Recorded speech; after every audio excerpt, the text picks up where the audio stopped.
Good morning or afternoon, wherever you guys are in the world, everyone. Today I'm going to be showing you guys how to 6-speed swap a Subaru. Now, before we get into all the nuts and bolts of everything, of just tossing stuff in the car, I want to walk through the differences between the 5-speed and the 6-speed to show you guys why people do these swaps and what the benefits are of actually doing a 6-speed swap in your car, and is it worth the money, because 6-speed swaps can get pretty pricey pretty quick. So before we start installing this stuff, let me walk you through the car of what we're swapping this into, the components between the 5-speed and the 6-speed, and the major differences you're gonna see between them. So you guys are probably seeing a lot of parts in front of me right now. On this side, we have all of the 5-speed components.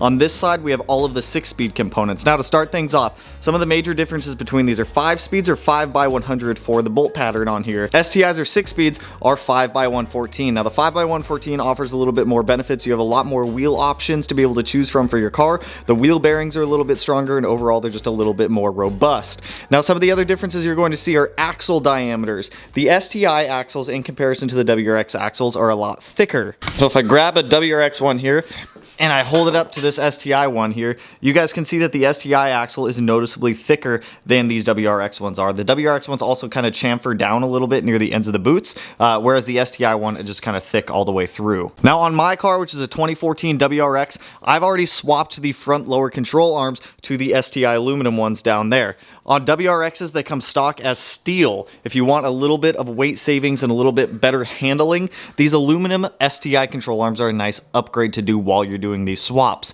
These starters are going to be a little bit different as well. So right here we have a WRX starter, and right here we have an STI starter. So you guys can see the STI starter is noticeably larger than the WRX ones are, so you cannot use a WRX starter if you are doing the swap. Make sure you do get an STI starter. These slave cylinders are different as well. They just mount in different positions. I'm not really going to go too much into that. Now, for drive shafts, the drive shafts between a 6-speed and a 5-speed are different as well. The overall length between the 6-speed drive shaft and the 5-speed drive shaft does differ. So if you are doing a 6-speed swap and you are using an R180 rear diff, you need to get the STI drive shaft. If you are doing a poor man's 6-speed swap, which is just installing the transmission and reusing the R160, you need to get an automatic Impreza drive shaft. Next up, let's jump over here to our differentials. So on this side, we have the R180 out of an STI. On this side, we have the R160. Now, from right here, they look pretty similar. However, the R180 out of the STI is a lot beefier. The spacing on the cover for the bolts is a lot different than that of the R160. The R160 is a decent differential, but if you are doing this STI 6-speed swap, make sure you have a matching differential to the transmission you're using. You can destroy center diffs, you can destroy diffs if the gear ratios or the ratio between the transmission and the actual differential do not match up. Now, one of the key components between the differences is the transmissions itself. So this is the WRX 5-speed. Now, why WRX 5-speeds blow up and why they are not strong transmissions is because of the case design. If you look here, you can see the case splits right there going down the transmission, and there's bolts that hold it together. If we come over here and we look at the STI one, the first thing you're going to notice is it's a lot beefier. Oh, here's the STI slave cylinder. Like I was saying, it just kind of bolts up in a different spot right down there. Now, with the STI transmission, you're going to notice it's a lot beefier than the 5-speed one is, comparing them both. Now, with the STI transmission, they are going to differ in year range, but the overall look of them will pretty much all be the same. If you're doing a 6-speed swap and you're using a transmission from 2004 to 2006, you are going to have a speed sensor right here on the transmission. All the 2007 pluses do not have that. Now, with this transmission, it is not a split case design. You will see no bolts holding together the case for the 6-speed. This is just its own unit connected to the bell housing, connected to the center differential, all this stuff.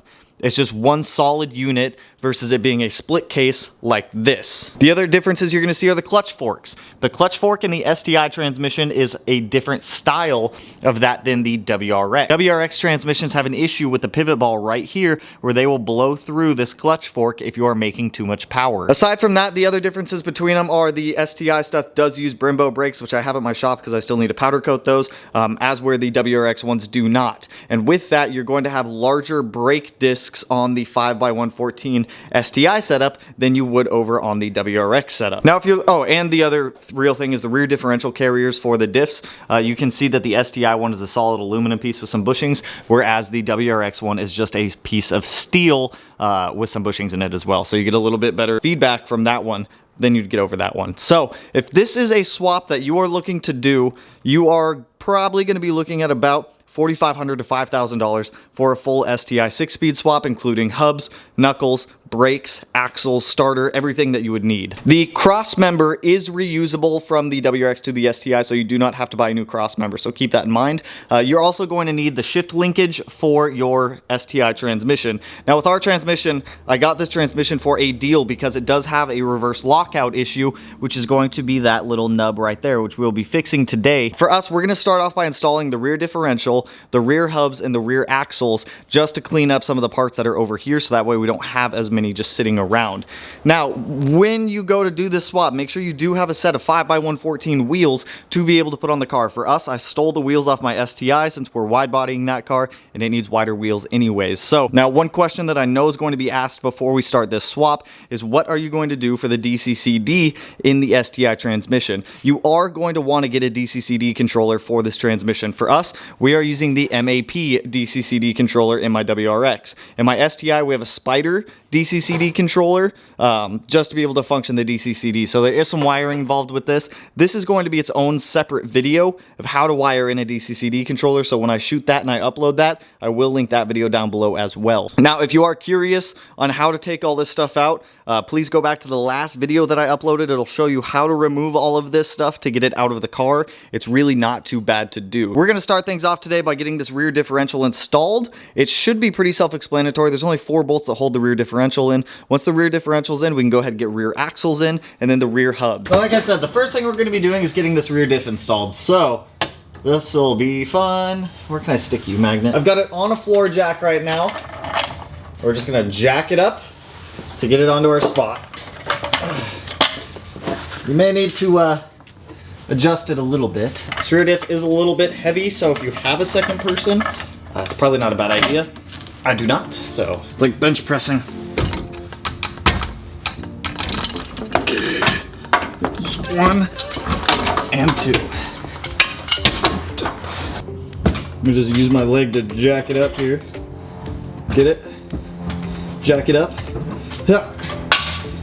Okay, well my jack's not going to reach it all the way, but I just needed to support the tail shaft like that, which should go on like so. It'll slide through these 2 bolt holes, one like that, and one like that. 1, 2, 3. Okay, there's 1 and 2. For us, we're going to be starting at the back of the car, working our way forward.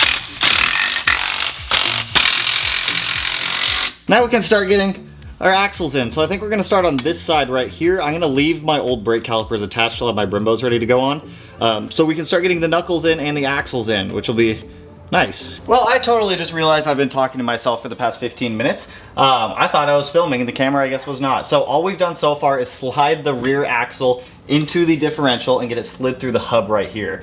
Now we're just connecting up all of the arms, getting this hub in place. These e-brake shoes are really old, really used, really dirty, so we are gonna be swapping these out for some new ones that I have on order, so I'm not too stressed about them right now. We're gonna go through, keep getting the rest of these arms on. Right now we have the upper arm slid in. We've got the tie rod arm just kind of holding on for right now. We've got 2 more bolts, or 2 more knuckles to get onto this control arm. Once those are there, we can get it set in place, get the axle nut on, and get this side reassembled.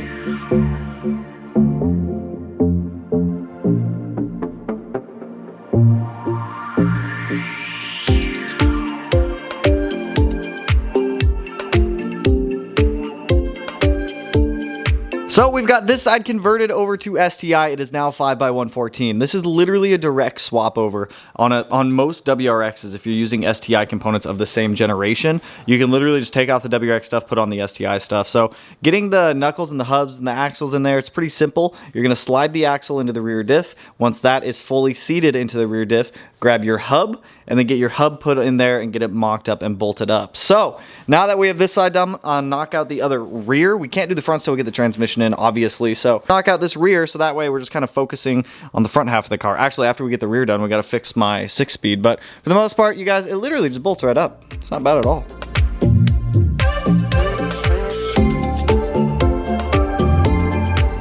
Alright, so we've got the 5x114 STI hubs mounted up in the rear. We've got this one on and the other side. There's 4 points of contact where this thing's going to bolt up. The first one is going to be this upper A arm here. You've got the tie rod off to the side over here. You've got one right on the bottom of this, and then you've got the last one on the control arm here. So we still need to run e-brake cables for this. I'm not too worried about that quite yet. We'll do that here in a second. The next thing we're going to do is go ahead and rebuild the reverse lockout on this. Like I said, I've got all the parts in here. I'm not quite sure what I'm doing yet, so I'm just going to kind of figure this out. And then I'll follow up with you guys after I get this part kind of figured out, because I'm going to be honest, I don't quite know what I'm doing here.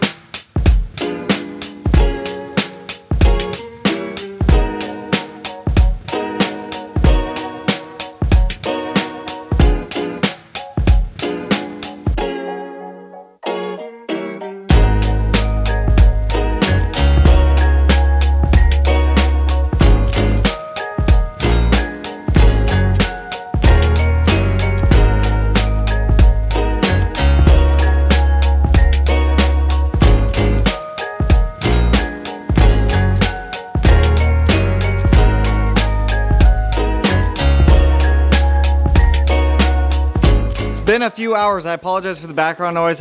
I have to have a heater going. It's so cold. So with the transmission, I'm not going to go into too much detail with what we did inside of here, because you are more than likely not going to be doing that. I got this transmission damaged. It had no reverse lockout. So in order to fix that, we had to take off the tail shaft, replace all of the reverse lockout components here, and get it to work. And it does work again, thankfully. So while I had the transmission out, I also swapped over my transmission mount from my 5-speed over there over to the 6-speed. Also, get your shift linkage on. Now, if you are doing this, I highly advise get the Torque Solutions solid bushings here. It's going to make shifting feel 1,000 times better. It's super easy. You've got multiple pieces to this linkage. You've got this piece that has a roll pin right here that punches into the actual like housing of the transmission. Then you've got this U-joint here, and then you've got the actual shifter selector, I guess you call it. You've got this whole mechanism here with your other lower arm. Make sure you do have a rear shifter bushing as well. Your reverse lockout cable gets put on. Now, it is now time to slide this guy into the car. So what I'm going to do is I'm going to slide the entire transmission under the front of the car, under the housing. Then we're going to pick it up with the actual engine hoist back there on the bell housing of it from the front of the car. That's going to be able to allow me to angle it above the front subframe here. And while it's coming up with that, I can get the floor jack underneath of it to get it up in its spot. Once everything's lined up, I can go ahead and get this transmission mount in. Now, this is probably going to be a real pain in the ass, but also because I'm by myself. So let me get this guy in to start things off with. Since I'm doing this by myself, I am going to put it on time lapse for now. I will follow up with you guys for anything that gets like caught up, problematic, becomes an issue, or something that I just cannot do, or something that may make life easier for you. So let me try sliding that big old Jimbo up into this here transmission tunnel right there, right down there.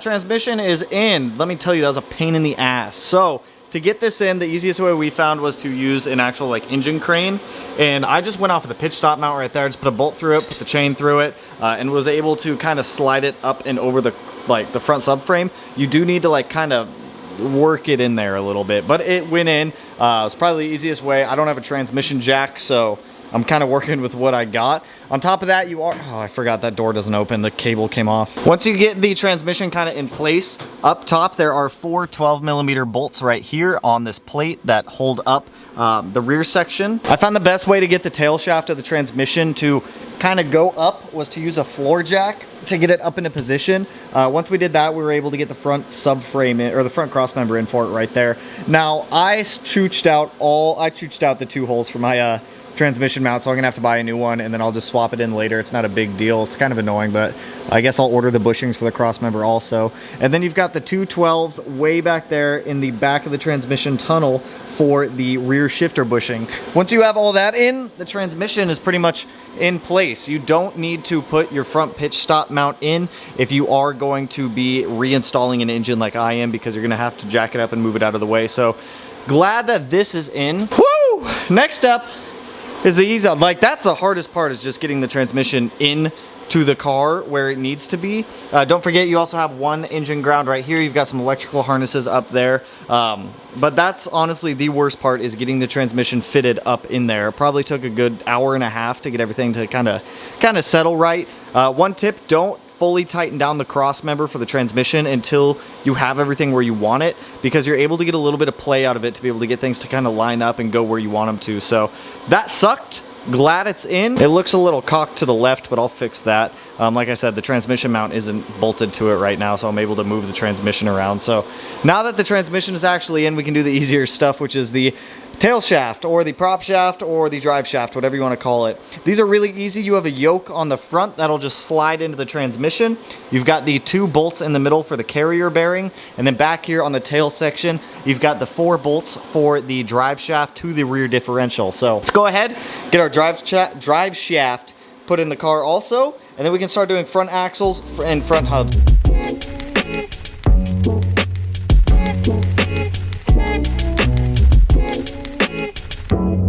All right, we got our drive shaft in. This part was easy, so let me run you through this real quick. Right back here, we've got 4 12mm bolts. Now, you can do this with the e-brake up and do them one at a time, go back up, undo the e-brake. I just put a pry bar against the U-joint right here. Don't jam it in there, just keep it on there so it's resting there, and that'll give you enough tension to where you can torque all these guys down. Next up, you've got the 2 carrier bearing bolts right up there. Both of those are 14s, and then the front of the yoke just slides into the transmission. So now we've got another point of contact keeping the transmission up. Now that we've got our drive shaft in, e-brakes done, rear hubs and axles done, we can jump up to the front and start doing the front axles, which are gonna be fun. Also, if you're gonna slide the transmission under the car like I did, and you have a hard time getting it under, you can pop off the control arm up there to be able to slide the transmission in. I found that was the easiest way to do it. So let's go ahead and jump up to the front and start getting those axles in, as well as those front hubs.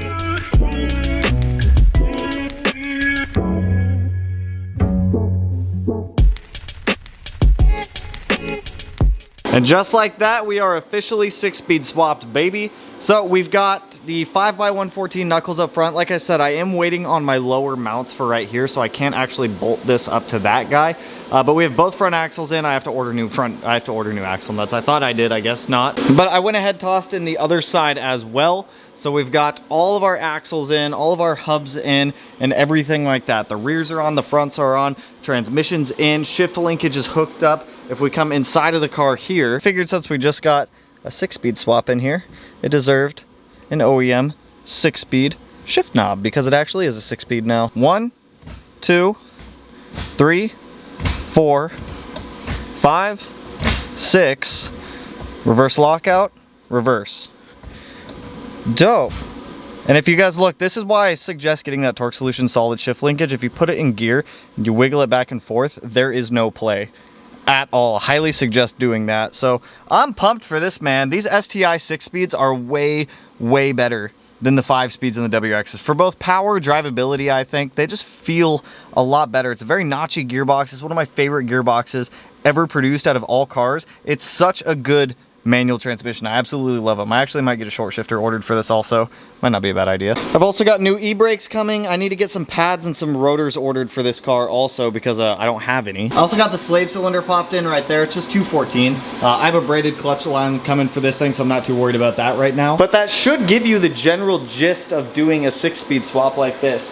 I was able to do it in a day by myself for the most part. We still have to powder coat the Brimbos for this thing. I have stainless steel brake lines coming for it as well. In the next video, we're either going to be powder coating the Brimbos for this and getting some brakes ordered, or we're going to be wiring in the DCCD controller. So I don't quite know, but I hope this helps walk you guys through the general idea of doing a 6-speed swap and why you'd want to do a 6-speed swap. like I said, for the most part, it's pretty straightforward. It's pretty easy. It's just a little labor intensive. Like, I was able to do it in a day by myself. This is my first time doing a 6-speed swap on one of these, because normally I just buy STIs instead of getting a WRX and doing a 6-speed swap like this. But the whole point of me buying the WRX was to show you guys that you can do this in a garage with basic tools. Like, that's all we have is basic tools in here. I hope this goes to show that you guys can do this at home. It's really not too bad to do. And the benefits of having that 6-speed significantly outweigh that 5-speed back there. But that's all I got for you guys on this one. If you guys have any questions, if there's anything I missed, please feel free to drop it down below in the comments. I will do my best to answer it. I'll do my best to get back to you. I also want to give a huge shout out to Flatirons Tuning. They sent over the DCCD controller. They sent over the shift linkage. They sent over a lot of stuff for the 6-speed swap. And if this is something that you guys are looking to do, I will link them down below. They make full 6-speed swap kits for cars, so you can go in there, select everything you want. Makes it super, super easy to be able to do these 6-speed swaps. So huge shout out to Flatirons. Like I said, check them out if you're trying to do one of these swaps. But if you guys like the video, you know what to do. Go ahead and hit that like button, turn it black, blue, green, yellow, purple, silver sign, whatever color it turns for you. And if you're not already subscribed to the channel and you want to be one of these corners, no idea which one I'll put them in quite yet, but with that, I will catch you guys in the next one. So peace out, homies.